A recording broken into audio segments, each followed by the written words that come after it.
As the new year quickly approaches, you may want to carve out some time over the holiday season to consider your financial house, getting it in order for 2024. Joining us now to discuss, Nicole Ewing, Director of Tax and Estate Planning at TD Wealth. Nicole, great to see you as always. Thank you, Greg. Great to be here.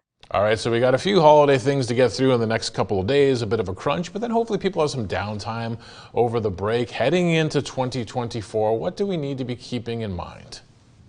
Well, we've got some great news heading into 2024 in terms of the TFSA limit being increased. So that will go up to $7,000. And will also allow any contributions that were taken out this year, those will be regenerated, and you'll have the opportunity to recontribute those funds as well. So we're looking at total contribution room. If you were starting in 2009, eligible the whole time, you'll now have $95,000 of contribution room to be able to continue to earn funds in the account tax-free, take them out tax-free. So that's good news. I think an extra $7,000 of tax-free contributions is certainly good. All right, so that's positive heading into 2024 and thinking about that as part of a strategy for building wealth over time and estate planning. What about you and I have talked about this several times throughout the fall, the change to the alternative minimum tax. What do people need to be aware of on this front as we get closer and closer to 2024? Yes. So that's one of a few changes that's coming in 2024. So the alternative minimum tax, just to make sure everyone's aware, is essentially a parallel tax calculation that's done right alongside the normal tax calculation that you would do. And what's changing next year is the way that the calculation is going to be determined. So the credits that would be included, the deductions that would be included, the exemption amounts, those are all changing quite a bit. And depending on your personal circumstances, if you're somebody who earns significant income, say passive income, capital gains, or if you make significant contributions to charity, you might be caught by these rules.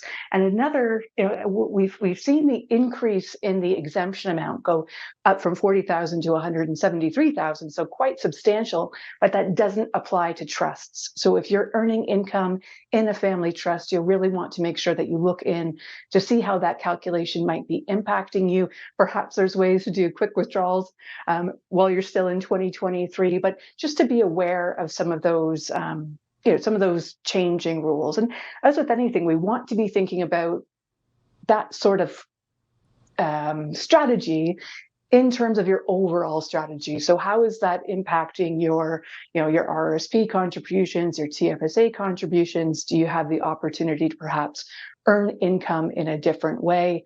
With the change of the AMT rules, one of the big changes is the ability to carry forward some of your losses, and for the purpose of that calculation. So you'll want to make sure that you're factoring in to your overall cash flow and savings and investment strategies.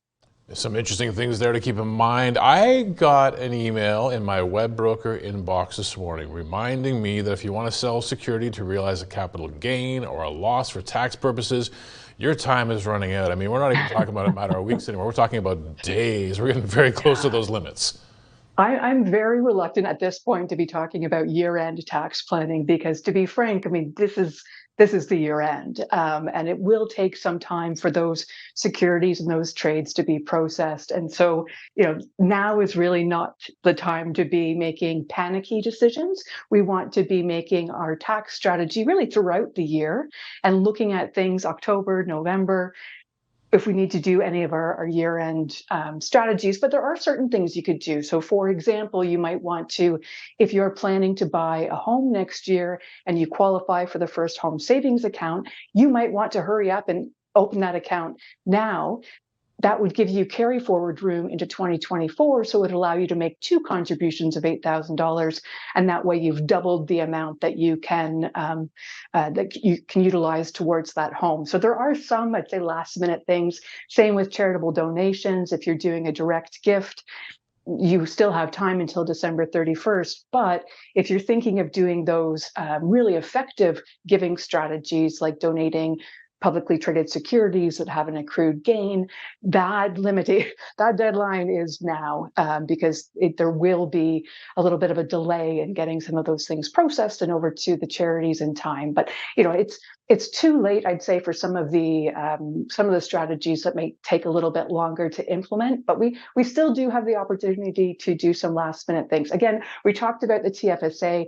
If you are planning on using some of that money, but know that you'll be able to recontribute next year, you might think, for example, about taking that money out before the 31st of December, because that contribution room will regenerate in January, as opposed to taking the funds out in January and then needing to wait the full 12 calendar months in order to recontribute again. So it's not too late to do some things to put us in a better position, but really we want to be thinking about any of these tax strategies all year long, as opposed to just the last week of the year.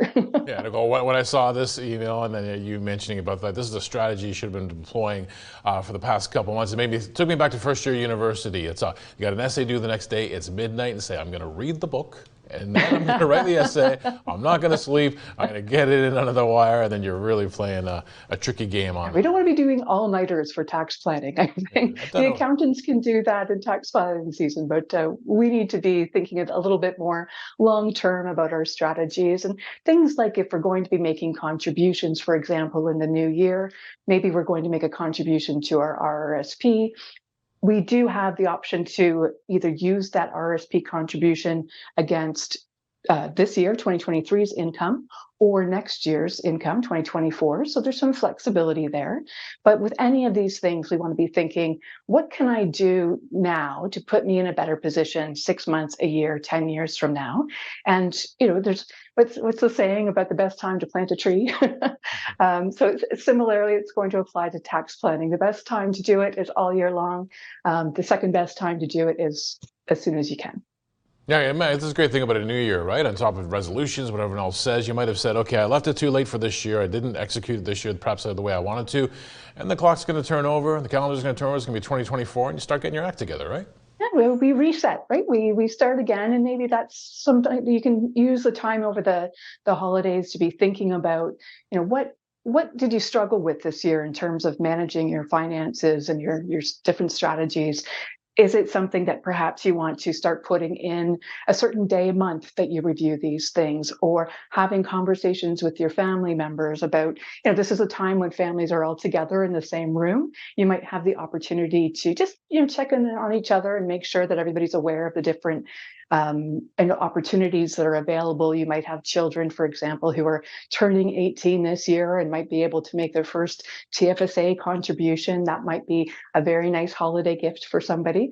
So yeah, working together as a family, using this opportunity to really think through, what sort of behavioral changes you might want to make in the new year. But it's an opportunity to reset. We have new contribution room in our RSPs, new contribution room in our TFSAs and FHSAs and RESPs. So there's a lot that we can do in the new year, and take it as a new opportunity for a fresh start.